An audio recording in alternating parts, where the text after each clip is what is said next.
குறள் அதிகாரம் 4 அரண் வலியுறுத்தல். குறள் எண் 1. சிறப்பீனும் செல்வமும் மீனும் அறத்தினூங்கு ஆக்கம் எவனோ உயிர்க்கு. சிறப்பீனும் செல்வமும் மீனும் அறத்தினூங்கு ஆக்கம் எவனோ உயிர்க்கு.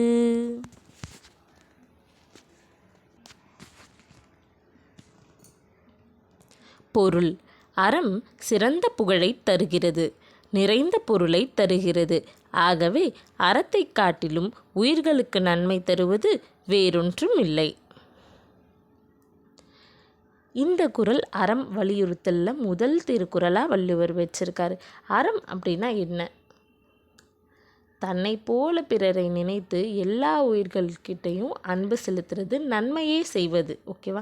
தனக்கு நன்மை பயந்தா எப்படி நம்ம மகிழ்ச்சியாக இருப்போமோ அதே போல் மற்றவர்களுக்கு நாம் நன்மை செய்கிறது தான் அறம்.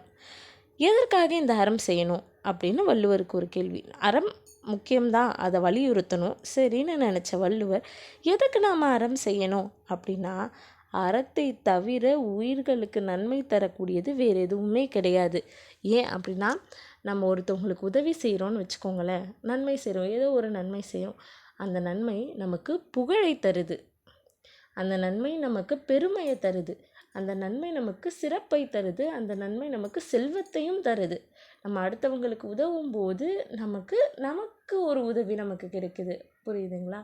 அப்போது அடுத்தவங்களுக்கு கொடுக்கறதுனால நமக்கு புகழும் கிடைக்குது, செல்வமும் கிடைக்குது. அப்படிங்கிற போது அறம் செய்வதை தவிர வேறென்றும் நமக்கு சிறப்பை தராது, அதை விட நன்மை தருவது வேறு எதுவுமே கிடையாது அப்படின்னு இந்த குறளில் வள்ளுவர் நமக்கு வலியுறுத்துறாரு. இந்த குறள் உங்கள் எல்லாருக்கும் பிடிச்சிருக்குன்னு நினைக்கிறேன்.